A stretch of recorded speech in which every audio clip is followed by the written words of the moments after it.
자, 요한복음 강의의 50번째 시간으로 믿음의 길, 자기 부인과 십자가라는 제목으로 하나님 말씀 나누도록 하겠습니다.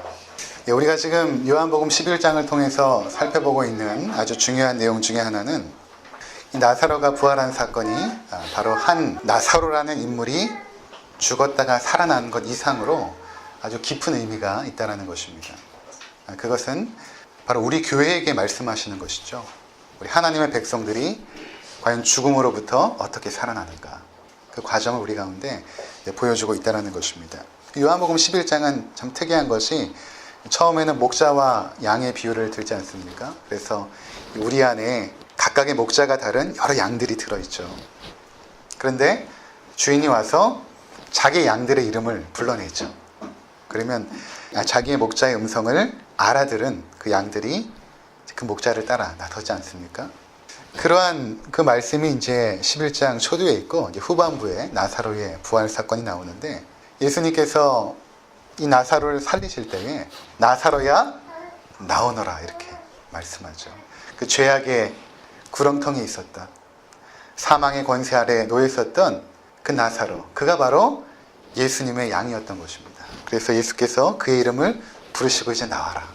네가 그 사망의 권세 아래서, 죽음의 권세 아래서 나와라. 그의 이름을 부르시자 그가 부활하게 되었다는 것입니다. 그러니까 우리도 마찬가지예요. 우리가 하나님의 자녀가 되고 그분의 백성이 된 것은 이 죄악된 권세 아래서, 흑암의 권세 아래서 살아갈 때에 주님의 음성이 들리는 것입니다. 우리를 향하신 그 음성이 들리죠. 우리의 이름을 부르시고 우리를 불러내신 것입니다. 그래서 로마서 8장에 보면 아주 중요한 말씀이 나오는데, 바로 하나님께서 우리를 불러주시고 그 부르신 자들을 의롭게 하시고 의롭게 하신 그들을 또한 영화롭게 하신다. 그리고 이 일에 우리가 무슨 말을 하리요? 하나님이 우리를 위하시면 누가 우리를 대적하리요? 그렇게 이제 말씀하고 있지 않습니까? 하나님이 아무런 소망이 없는 우리들을 불러내어 주신 것입니다. 그리고 하나님의 백성 삼아주신 바로 그 이야기가 이 요한복음 11장에 나타난 이 메시지인 것입니다. 그리고 나서 오늘 함께 나눌 주제는 무엇인가 하면, 이러한 사건을 주변에서 바라봤던 수많은 사람들이 이제 예수님을 이제 따라가게 돼요. 그리고 그분을 믿는다라고 하면서 추종하게 됩니다. 그리고 한편에서는 그 예수의 부활 사건으로 말미암아 많은 사람들이 예수를 믿게 되자 그 당시에 종교 지도자들이 그것에 대해서 긴장을 하고 위협감을 느끼고 예수를 죽이려는 모임을 갖게 되는 그러한 장면이 오늘 우리가 살펴본 내용인 것입니다. 이것을 통해서 우리가 몇 가지 중요한 그런 진리들을 함께 살펴보고자 하는 것입니다. 먼저 45절에 보면, 마리아에게 와서 예수께서 하신 일을 본 많은 유대인들이 그를 믿었으나, 이렇게 말하고 있죠. 많은 유대인들이 그를 믿었습니다. 그러니까 지금 지난주에도 말씀드렸지만 이 베다니에서 일어난 이 사건은 예루살렘에서 멀지 않은 곳에 있었기 때문에 은밀한 곳에서 일어난 그런 사건이 아니라 대낮에, 그것도 많은 사람들이 왕래하는 그곳에서 일어난 사건이었습니다. 역사적인 사건. 그리고 수많은 사람들이 그 사건을 보았던 것이죠. 여리고에서 예루살렘으로 가는 그 길, 거기에 이제 베다니가 있는데 많은 사람들이 왕래하는 그 길이었던 것입니다. 그래서 그것을 이제 지켜봤던 사람들이 예수님을 믿게 되었다는 것입니다. 한편에서는 이것으로 말미암아 유대 지도자들이 긴장하게 됩니다. 왜냐하면 많은 사람들이 이 베다니로 가서 예수를 만나고자 혈안이 된 것입니다. 죽은 가운데서 살리신 예수를 한번 만나보자. 그리고 뿐만 아니라 나사로도 한번 만나보자. 이 기적 사건을 보기 위해서 많은 사람들이 베다니로 지금 막 몰려가고 있는 상황인 것입니다. 그래서 여러분 12장 9절과 12절을 한번 보시기 바랍니다. 우리 함께 읽도록 하겠습니다. 시작. 유대인의 큰 무리가 예수께서 여기 계신 줄을 알고 오니 이는 예수만 보기 위함이 아니요 죽은 자 가운데서 살리신 나사로도 보려 함이니라. 대제사장들이 나사로까지 죽이려고 모이하니 나사로 때문에 많은 유대인이 가서 예수를 믿음이로라. 이렇게 말하고 있죠. 9절에 보니까 유대인의 큰 무리, 얼마나 많은 사람이었을까요? 엄청나게 많은 인파가 예수를 만나고자 베다니로 몰려오고 있는 것입니다. 예수가 한순간에 스타가 된 것이죠. 물론 전에도 한번 이런 일이 있었습니다. 요한복음 6장에 가면 예수님께서 들판에 남자만 5천 명이었으니까 여자와 어린아이까지 하면 약 2만 명이 넘는 사람들, 그들에게 물고기 2마리와 보리떡 5개로 그 사람들 다 먹이고 12광주리가 남지 않습니까? 그 일이 있고 난 후에 그 당시에 모였던 그 사람들이 어떻게 했냐면 예수를 성경 표현에 보면 억지로 잡아다가 임금을 삼으려 했습니다. 이 사람이 우리의 먹을 것의 문제를 해결해 주는 분이구나. 그리고 왕으로 삼으려 했다는 것입니다. 공공기관에 가면, 동사무소나 이렇게 학교에 가면 국가에서 정책적으로 이렇게 3대 정책 해가지고 붙여놓은 그 간판들을 볼 수가 있습니다. 거기에 여김없이 1번이 뭐냐면 경제부흥이에요. 경제부흥. 사람들은 경제가 좋아지면 모든 것이 해결될 것이라고 착각하는 그런 경향이 있죠. 아빠는 돈만 많이 벌어다 주면 우리 가족은 행복할 것이라고 생각하는 것. 똑같은 것입니다. 나라도 마찬가지로 경제만 부흥하면 뭔가 우리나라는 행복해질 것이다. 그러니까 대통령이 되려는 사람들이나 또는 대통령도 경제 문제를 내가 책임져 주겠다 하니까 많은 사람들이 그를 추종하지 않습니까? 마찬가지로 예수님께서 떡의 문제, 경제 문제를 해결해 준 거죠. 그러니까 사람들이 예수님을 추종하게 된 것입니다. 억지로 잡아다가 임금을 삼으려 했던 것입니다. 자, 이러한 일들이 이제 벌어지고 나니까, 그리고 또 이번에 나사로를 살려낸 것, 삶의 결핍의 문제 아닙니까? 죽음이라는 것은 인간에게 있어서 가장 참혹한 현실인데 그 문제를 해결해 준 예수님이라면 우리가 저분을 따라가자 라고 보인 사람들, 그들을 성경은 큰 무리라고 표현하고 있었던 것입니다. 자, 한편 당시의 종교 지도자들은 이 사건으로 말미암아 본격적으로 예수를 죽이려고 모의를 하게 됩니다. 이전까지도 예수를 긴장하여 지켜보고 있었는데 나사로 사건으로 말미암아 본격적으로 죽이려는 계획을 이제 하게 됩니다. 이 당시의 유대 지도층들은 어떤 사람들이었냐면 당시에 로마의 압제 가운데 있었기 때문에 그 로마의 정치 권력에 빌붙어서 그들의 비율을 맞춰가면서 자신의 권력과 그리고 자신의 삶의 풍요를 유지하려고 했던 자들이 바로 유대인의 그 권력층의 핵심 멤버로 있었죠. 자, 그런데 예수라는 인물이 갑자기 등장하여서 자신들의 그 정치적인 기반을 흔들고 있는 것입니다. 만약에 이 사건이 로마의 권력층에 알려지게 되면 그것을 막지 못했다라는 그 책임을 이들이 짊어져야 되기 때문에 지금 굉장히 긴장하고 있었던 것입니다. 그래서 11장 47절과 48절을 한번 보시기 바랍니다. 제가 읽겠습니다. 이에 대제사장들과 바리새인들이 당시에 이제 종교 지도자들이죠. 공회를 모으고 이르되 이 사람이 많은 표적을 행하니 우리가 어떻게 하겠느냐? 만일 그들을 이대로 두면 모든 사람이 그를 믿을 것이요. 그리고 로마인들이 와서 우리 땅과 민족을 빼앗아 가리라 하니. 이렇게 말합니다. 이 공회라는 것은 사내들인 공회, 우리나라의 국회와 같은 모든 정치적인 결정을 하는, 종교적인 결정을 하는 최고 의결기관이 이 공회였던 것입니다. 그들이 굉장히 긴장하고 있는 것입니다. 그러니까 우리가 이제 당시의 상황을 이제 그려볼 수 있겠죠. 예수님께서 나사로를 죽음에서 살리신 사건으로 말미암아 수많은 군중들은 예수를 따르고 있고, 이분은 우리의 경제 문제를 해결해주고 우리의 삶의 결핍의 문제를 해결해주는 분으로 추정하고 있고, 한편에서는 자신의 삶의 기반을 흔들고 있는 이 예수를 죽이려고 모의하는 이 상황을 지금 성경이 보여주고 있다는 것입니다. 자, 결국 이제 예수님께서 이러한 분위기 가운데 예루살렘에 입성을 합니다. 그러니까 어떤 일이 일어났냐면 수많은 군중들이 나와서 손에 종려나무 가지를 들고 예수를 환호하고 칭송하기 시작합니다. 여러분 12장 12절과 13절 한번 보겠습니다. 요한복음 12장 12절과 13절. 그 이튿날에 명절에 온 무리가 예수께서 예루살렘으로 오신다는 것을 듣고 종려나무 가지를 맞으러 외치되 호산나 찬송하리로다 주의 이름으로 오시는 이 곧 이스라엘의 왕이시여 하더라. 그렇죠. 이 12절에 보니까 온 큰 무리가 이렇게 말하고 있죠. 계속해서 지금 무리들이 넘쳐나고 있는 것입니다. 예수를 따르려고 하는 자들, 수많은 사람들이 환호하며 그를 맞이했던 것입니다. 그런데 지난주에 말씀드린 것처럼 예수를 따랐던 수많은 이 군중들이 불과 한 주가 되기도 전에 손에 돌을 들고 예수를 죽이려고 달려듭니다. 놀랍지 않습니까? 호산나 다윗의 자손이여 외쳤던 그들이 불과 며칠 후에 돌을 들고 저를 십자가에 못 박으소서, 십자가에 못 박으소서 하는 사람들로 돌변한다라는 것입니다. 원래 예수님은 이들을 신뢰하지 않으셨어요. 요한복음 2장 23절과 24절에 보면 6월절에 예수께서 예루살렘에 계시니 많은 사람이 그의 행하시는 표적을 보고 그의 이름을 믿었으나, 예수님이 행하시는 그 놀라운 일들을 보고 예수님을 믿었으나 24절에 보니까 예수는 그의 몸을 그들에게 의탁하지 아니하셨으니 이는 친히 모든 사람을 아시며. 그들을 의탁하지 않았다는 것은 그들의 믿음을 신뢰하지 않았다는 것입니다. 요한복음 6장에 예수님께서 오병이어 사건을 일으키고 나서 그 사람들이 예수님을 메시아로 삼으려고, 억지로 왕을 삼으려고 할 때 예수님께서 어떻게 하시냐면 6장 14절과 15절을 제가 읽어드리겠습니다. 그 사람들이 예수께서 행하신 이 표적을 보고 말하되, 또 표적이 나오죠.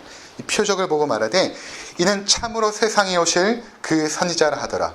그러므로 예수께서 그들이 와서 자기를 억지로 붙들어 임금으로 삼으려는 줄 아시고 다시 혼자 산으로 떠나가시니라.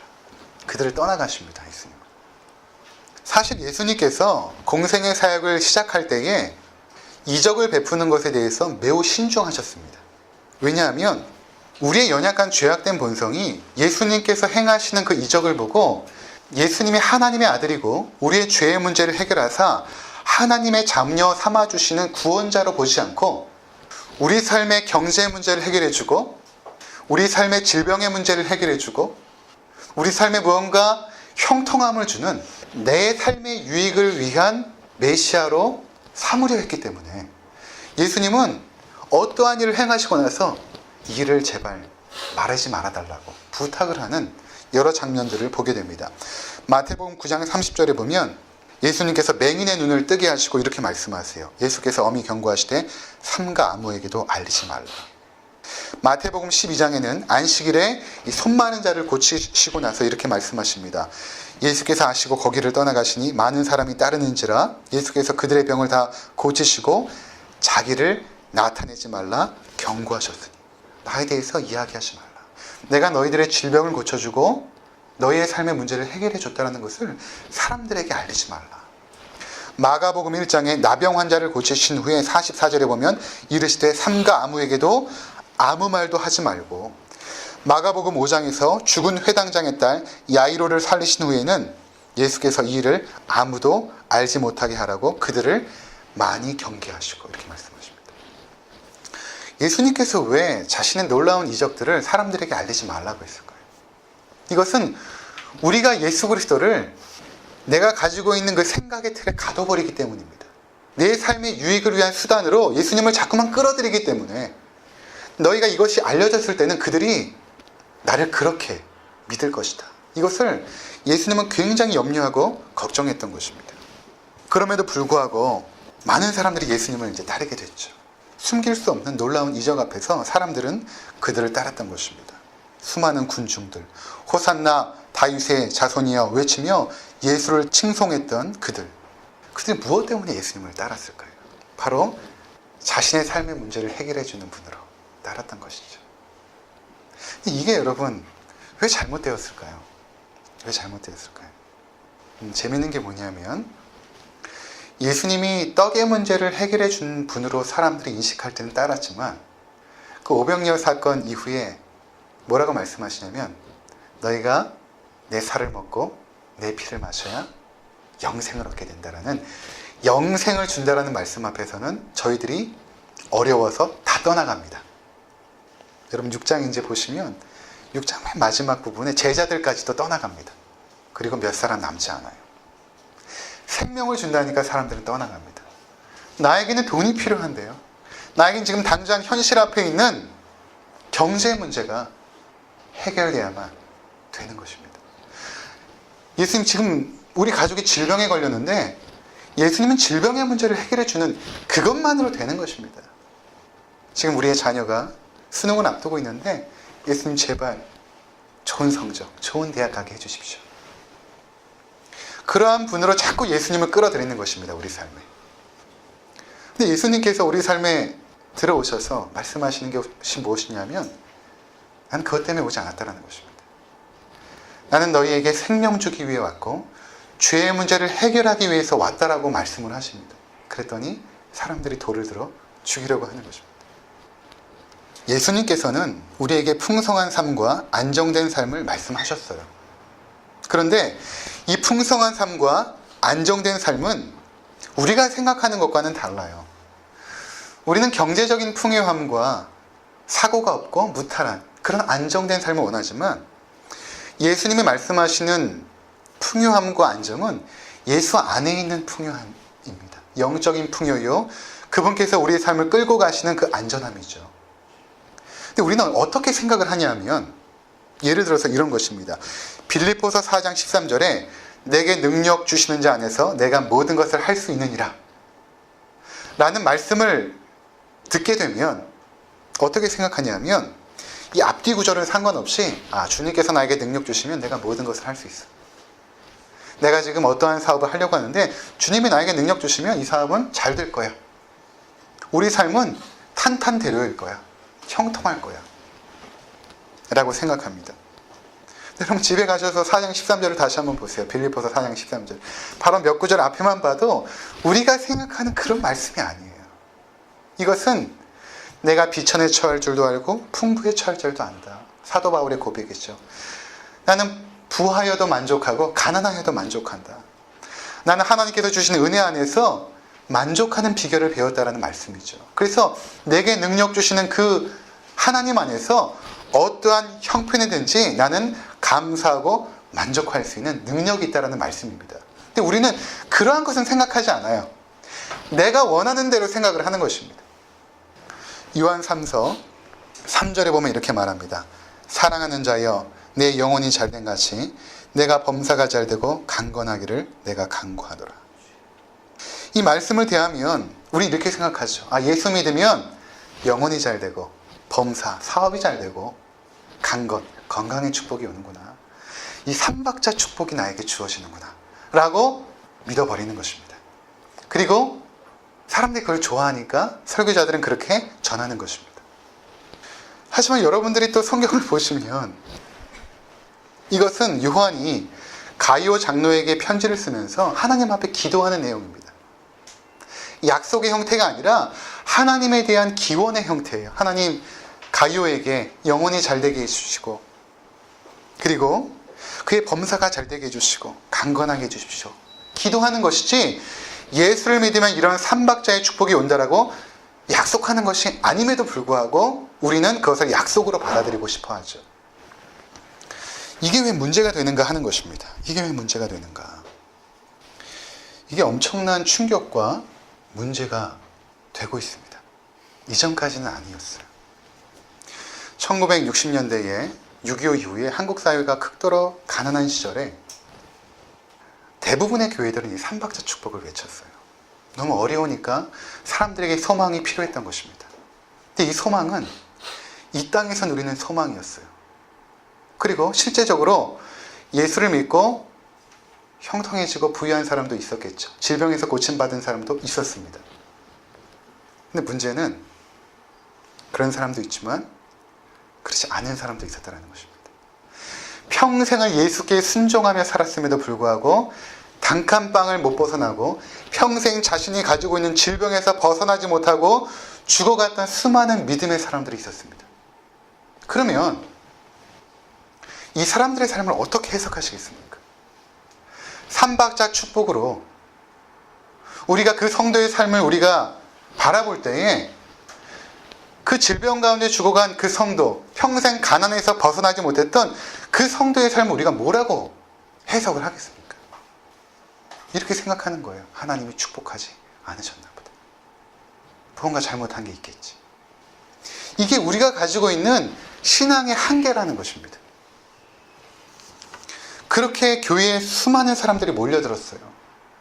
세계에서 가장 큰 교회가 대한민국 여의도에 있습니다. 외국에서 목사님들이 한국에 오면 놀라요. 교회들이 많이 세워져 있고 엄청나게 많은 기독교 인구를 보면서 놀랍니다. 그런데 우리가 사회를 보면 알겠지만 수많은 각종 비리와 불법과 죄악된 그 사회 현상 가운데 기독교인들이 그 가운데 있다는 것입니다. 기독교인들과 세상 사람들이 별반 다르지 않는 똑같은 삶을 살고 있다는 것입니다. 왜 그럴까요? 우리가 복음을 변질시켰기 때문입니다. 사람이 좋아하는, 사람들이 듣고 싶어하는 것으로 복음을 변질시킨 것입니다. 예수가 떡을 주는 분으로, 예수가 우리 삶의 문제를 해결해 주는 분으로, 생명 주시는 분인데 우리 삶의 이 땅에서의 삶의 문제를 해결해 주는 분으로, 일시적인 소망으로 우리 삶을 고정시켜버린 것입니다. 우리가 신중하지 못했던 것이죠. 예수를 믿는 목적이 어느 순간에 삶의 풍요와 안전으로 바뀌어버린 것입니다. 여러분들이 우리 자신을 한번 생각해 보세요. 내가 왜 예수 앞에 나오는가? 내가 왜 오늘 주님을 예배하기 위해 나왔는가? 진리라는 것은 시대나 상황에 상관없이 동일해야 그것이 진리죠. 그렇죠? 1960년대에 전했던 진리와 2007년에 전하는 진리가 달라지면 그건 진리가 아닌 것입니다. 한국 땅에서 전하는 진리와 아프리카 땅에서 전하는 진리가 틀리면 그것은 진리가 아니죠. 예수 믿으면 병고침을 받습니다. 예수 믿으면 부유해집니다. 예수 믿으면 사업이 형통합니다. 예수 믿으면 자녀들이 축복을 받습니다. 나는 이것이 만약에 진리라면 평생 가난 속에서 질병 가운데 살았던 그 사람에게 여러분 이 복음을 전할 수 있겠습니까? 이것이 만약에 진리라고 한다면 저 아프리카 땅에서 아니면 동남아시아에서 평생 가난에 허덕이며 하루에 밥 한 끼 못 먹고 죽어가는 그 어린이들에게 예수 믿으면 부유해집니다. 전할 수 있겠습니까? 우리가 그 진리를 타협하고 변질시킨 것입니다. 그래서 복음의 능력이 나타나지 않는 거예요. 진리가 아니기 때문에. 복음은 반드시 능력을 나타내거든요. 근데 우리가 이것을 변질시켰기 때문에 능력이 나오지 않죠. 전에도 말씀드렸지만 왜 교회의 간증석에는 항상 사회에서 뭔가 어떤 일을 이룬 사람들이 내가 전에는 이랬지만 예수 믿고 이렇게 됐습니다. 이것이 왜 우리의 간증이 되어지는 것입니까? 오히려 저는 이렇게 생각해요. 암에 죽어가는 분이 평생 가난 속에서 힘들게 살았는데 나중에 암에 걸려서 죽어가는 그분이 간증석에 올라와서 내가 이렇게 죽어가고 있고 평생 가난하게 살았지만 나는 한 번도 하나님의 은혜에 대해서 의심해 본 적이 없습니다. 이것이 진짜 간증인 것입니다. 이것이 복음의 능력이에요. 근데 우리는 어느 순간부터 쉽게 타협해버린 것입니다. 교회에는 그런 사람들을 장로로 세우고 보십시오. 우리 교회에 이렇게 섬기는 사람들은 이렇게 사업에 성공해서 회장도 되고 사장도 되고 성공하는 사람입니다. 자랑하기 시작한 것이죠. 그러니까 교회의 능력이 상실돼 버린 것입니다. 근데 예수님께서는 뭐라고 말씀하시냐면 예수를 믿는 것은 우리가 죽는 길이라고 말씀합니다. 너의 삶이 살아나는 것이 아니라 오히려 너의 삶이 비워지고 죽는 길이라고 말씀하세요. 수많은 사람들이 예수를 따르려고 살아갑니다. 예수께서 돌이키사 이렇게 말씀하시죠. 너희가 나를 따르려거든. 그들은 예수님을 따라가고 있었어요. 근데 이렇게 말씀하시는 거예요. 너희가 나를 따르려거든 자기를 부인하고 십자가를 지고 나를 따를 것이니라.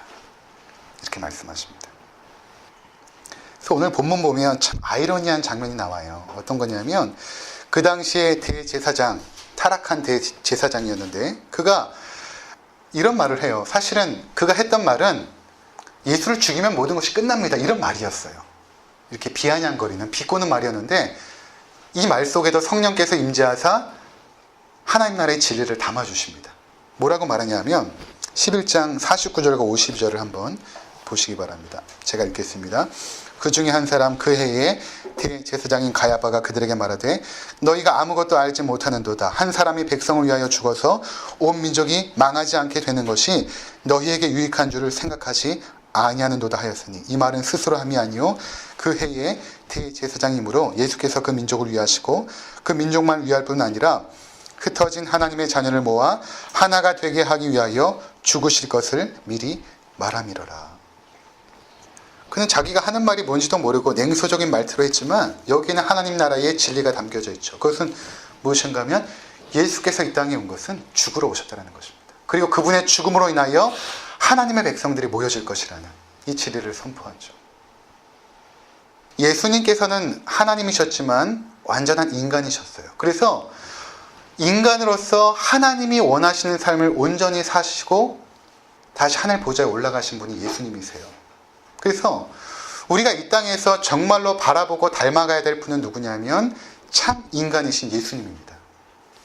근데 예수님께서 자신이 이 땅에 오셨을 때 뭐라고 말씀하셨냐면 마가복음 10장 45절에 인자가 온 것은 섬김을 받으려 함이 아니라 도리어 섬기려 하고 자기 목숨을 많은 사람의 대속물로 주려 함이니라. 이 말씀을 하시고 죽으십니다. 예수님의 삶은 철저하게 자기 부인이었고 십자가를 지는 삶이었어요. 그것이 십자가 앞에서 때로는 하나님과의 분리되는 그 죽음이 너무나 고통스러웠기 때문에 하나님 앞에 간절히 기도하죠. 하나님, 할 수만 있으면 이 잔을 내게서 옮겨 주시옵소서. 눈물이 핏물이 되도록 기도하시죠. 하지만 마침내는 하나님의 뜻을 받아들이고 순종하십니다. 그리고 십자가의 길을 걸어가시죠. 이것이 우리가 걸어가야 될 길이라는 것입니다. 예수님께서 너희가 나를 따르려고는 자기를 부인하고 십자가를 지라는 것은 계속해서 날마다 너희가 죽으라는 것입니다. 그리고 순종하는 삶을 살라는 것입니다. 근데 우리는 그 알량한 자존심 하나 포기하지 못하죠. 누가 자존심 건드리는 얘기 한마디만 탁 뱉어도 갚아줘야만 직성이 풀립니다. 그래서 이 땅에서 복음으로 말미암아 능력 있는 삶을 우리가 살기 원한다면 철저하게 자기를 부인하고 순종하는 삶을 여러분들이 이제 시작하셔야 됩니다. 목적이 흔들려 버리면 모든 것은 수단화 되어 버립니다. 무슨 말인가 하면 목적이 나의 삶의 풍요와 안정이면 예수를 믿는 것은 수단이 되어버려요. 그것을 이루는 수단으로 전락해버리죠. 그러나 우리의 목적은 예수 그리스도입니다. 그분을 닮아가는 거예요. 그것이 될 때 우리 삶이 진정한 가치와 의미를 갖기 시작하는 것입니다. 그것이 바르게 살아가는 거예요. 인간으로서. 아직도 자아를 부둥켜 안고 하나님 나라에 들어가려고 발버둥 치십니까? 많은 크리스찬들이 주님을 위해서 산다고 하지만 실제로는 자기를 위해서 사는 것입니다. 욕심덩어리, 자아를 버리고 자기를 부인하고 십자가를 지는 이 길로 여러분들이 이제 걸어가시기를 부탁을 드립니다. 그럴 때 우리의 삶 가운데 복음의 능력과 그 권세가 드러나 마침내 하나님께서 우리를 통하여 영광을 얻으시